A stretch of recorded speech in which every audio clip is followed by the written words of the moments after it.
set na mantika, set na shampoo, body wash, ganyan. Wala kami natatanggap ni Mr. Dax.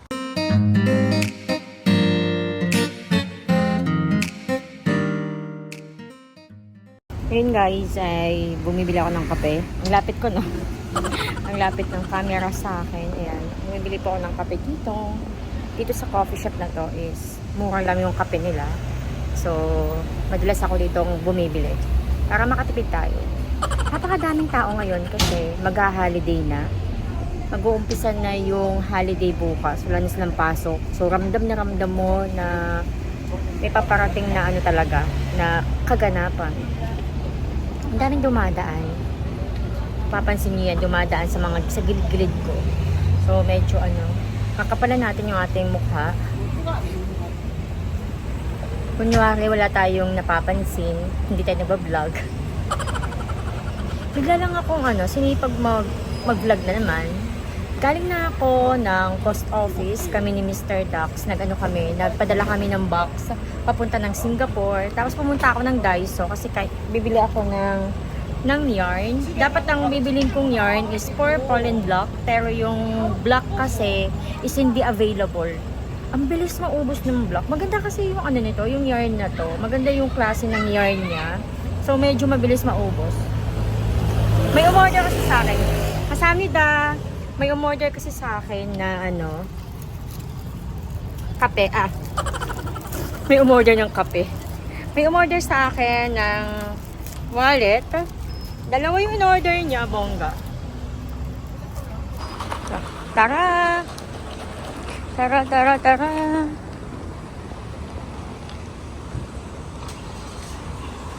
Ang sarap. Hindi ko pinalagyan ng whipping cream. Medyo cloudy ngayon at mahangin. Talagang ramdam na yung autumn. Natatawa ko. Tumitingin yung mga bata sa gilid ko. Diba? Ang weird. May umorder sa akin ng card wallet. Dalawa yon, black and purple. So, bumili ako sa Daiso. Kaso nga lang yung black nga, kagaya ng sinabi ko kanina, naubos na. Medyo namimiss ko si Omonim ngayon kasi, di ba mag-chusok. Chusok is Thanksgiving sa mga hindi pa nakakaalam dyan. And, pag malapit na talaga yung Chusok, kasi yung Chusok is sa October 6, next week.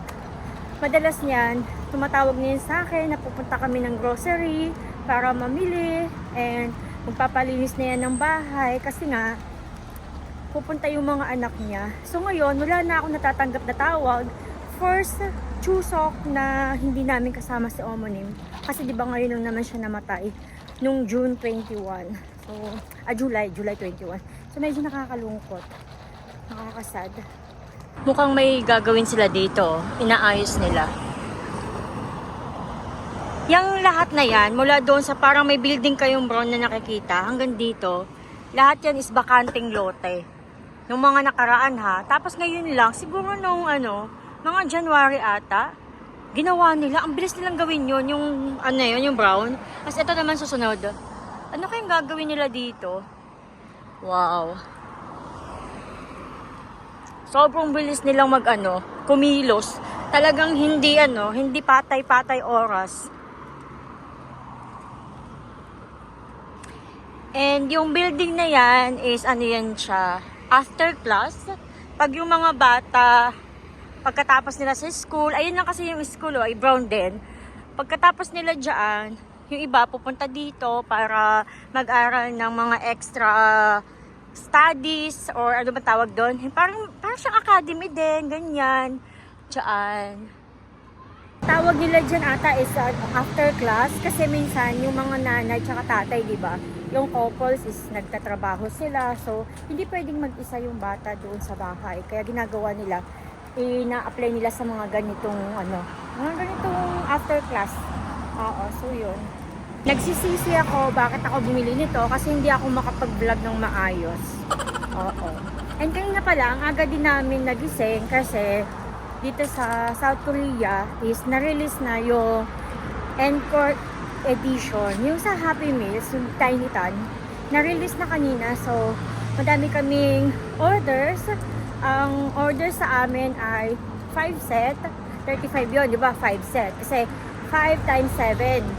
7 members. So, 35. Tapos, may isang customer na gusto lang niya ng 2 V and isang jean. So, overall na in-order namin kanina is 38 na Happy Meals. And nakakatawa kasi yung McDonald's dito sa amin is ano yan siya, 24 hours open. And yung naka-duty na manager, tingin ko, ano siya, night shift siya. So medyo nalito siya nung umu-order kami. Kasi, ano siya, in-order namin, diba, is 5 set. 5 set muna. Tapos tatawa ako, wait lang. May makakasalubong ko na bata, wait lang. Tatawa kami kasi sabi namin, o-order kami ng 5 set. Ang iniisip niya is 5 pieces lang na set na Happy Meals. Hindi niya na-gets na 5 set, it means yung buong figure ng BTS 7, diba? So 35, nagulat siya. Hindi siya makapaniwala, medyo lutang siya, medyo na ano siya, natutuloy o something, antok na ata. Kanina, nagpunta na din ako dito sa kapitbahay namin kasi nagdala ako ng Happy Meals. Lagi ko siyang binibigyan ng Happy Meals kasi English teacher siya. So, natuturo siya sa mga bata ng English kasi nga English teacher. So, ayun nga, binibigyan ko siya, tapos binibigyan niya sa mga student niya. Tapos nagbigay din kami sa post office, kasi nga sobrang dami, di ba? 38 na Happy Meals lahat. So, hindi namin kaya. Medyo nauumay na nga ako eh. Kaya binibigay namin, pati yung sa guard sa apartment namin, is binigyan na din namin. Kasi nga madami. May kukunin lang ako dito kasi may ibibigay daw siya sa akin. Kanina, may binigay niya sa akin. Pagka bigay ko ng Happy Meals, meron na doong snacks para sa akin. Pero may naiwan pa pala. May isa pa doon na naiwan. So, dadaanan ko ulit. Busog na ako. Nakakabisado ko na yung pin nila dito kasi halos madalas ako pumunta dito dahil na naghahatid ng Happy Meal. Ako na guys, ayan. Dito na tayo dadaan, hindi na kailangan bumalik din sa dinaanan ko kanina. Ito kasi guys is nakabox siya. Ayan yung laman. Kung nakikita nyo. Ayan siya. Pinalagay niya to doon sa anak niya kasama nung kaninang umaga na naka-plastic din. Tapos, sabi ng anak niya, hindi daw nagkasya. So, hindi na lang niya sinama doon sa sa kung saan ko kinukuha to. Kasi meron siyang lagayan dun sa labas. Doon ko nilalagay yung Happy Meals and pag may binibigay siya sa akin, doon niya lang din niya nilalagay tapos pinipick up ko lang. So ayun. Hindi nilagay ito ng anak niya kanina kasama ng isang plastic kasi nga hindi daw nagkasya. Hindi nilabas. Kaya kailangan kong balikan.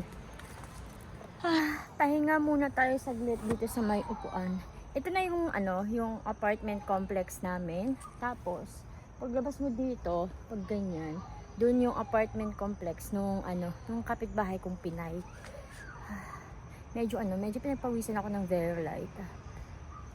Kakatapos ko lang din maglaba kasi yung mga puti, ko yon, hina-hand wash ko yon, pati yung mga panty namin. Hindi ko siya washing machine kasi feeling ko hindi na tatanggal yung dumi. Yung mga decolor lang yung washing machine ko at saka yung makakapal na damit.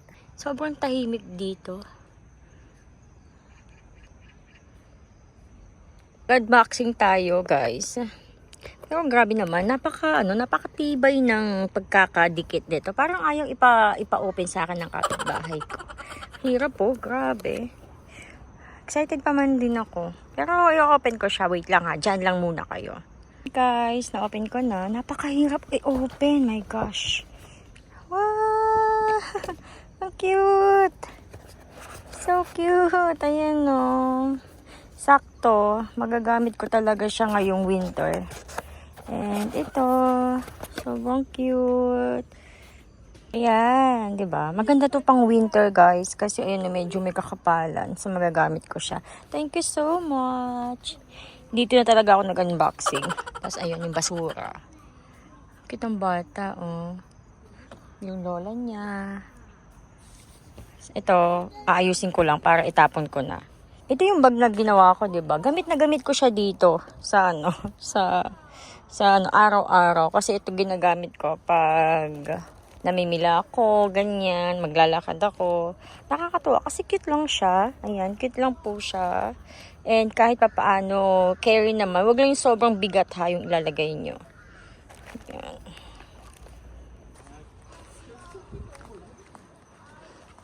Change color na siya.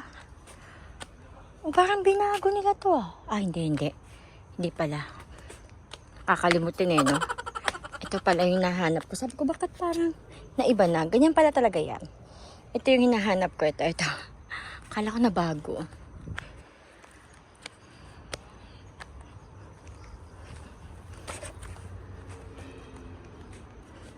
Sa totoo lang, pag holiday dito sa South Korea, like Chuseok, Thanksgiving, and Solal, yung New Year, hindi